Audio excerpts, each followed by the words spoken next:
Hi, everybody. Chuck Schumer arriving for his first day as Senate Democratic leader. His new large suite still strewn with unpacked boxes. Yeah, you guys have some decorating to do here. Yes, a lot. It's not my forte. Do you solemnly swear? Schumer was hoping to be the new Democratic majority leader, working with Hillary Clinton in the White House.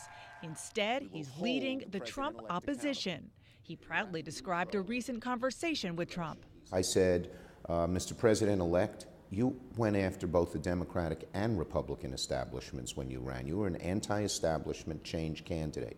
But by your cabinet picks and your early pronouncements, you seem to be embracing the time-worn, shop-worn, hard right. You said that to him. I did. What did he say? Nothing. But I said to him, if you do that, your presidency will not come close to being a success. For Schumer, success will be even more complicated, a fine line between when to work with Trump and when not to. The only way we're going to work with him is if he moves completely in our direction and abandons his Republican colleagues.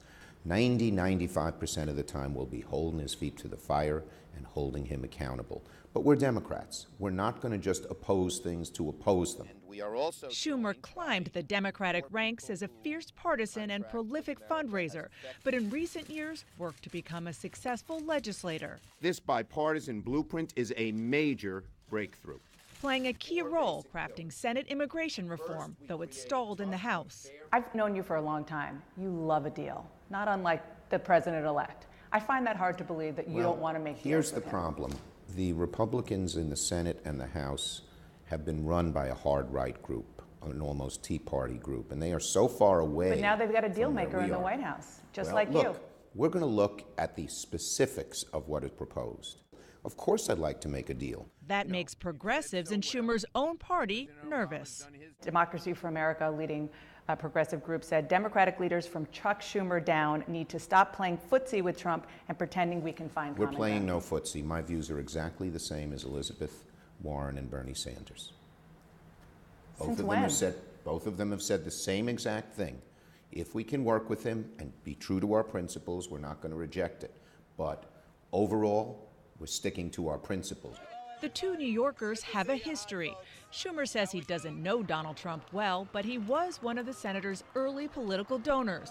Schumer confirmed the president-elect told him he likes him better than GOP leaders. He said something close to it. Were you surprised to hear a Republican president tell a Democratic leader he liked you more than the Republicans? When you get to be in my position, people do tend to want to flatter you, and you got to take it with a grain of salt. Trump is hardly Schumer's only concern. He's also in charge of fixing his defeated Democratic Party. His prescription? A sharp-edged economic message that talks about helping the middle class and people who want to get to the middle class get there more easily. We didn't have that in this election. Just the task for the man who put himself on the map in the 1980s by being media savvy. You know, the famous line, the most dangerous place in Washington is between a camera and Chuck Schumer. Said by Bob Dole after he was mad that I passed the Brady Law. Which I'm proud I did. Now our viewers should know that when we try to talk to you in the hallway, you pretend like you're on the cell phone, which you know you do. So that has changed a lot. In the early days, the press was a very good way to bring out problems that needed to be fixed.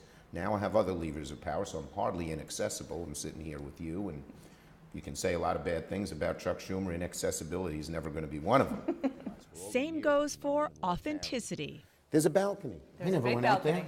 there. No? We're going to try to find out as a weekend of barbecues. Oh, that sounds fun. Leader or not, refined, he will never be. You just put a fire escape down there, it'll be like Brooklyn. That's right. Dana Bash, CNN, Capitol Hill. Well, one of the pictures I have.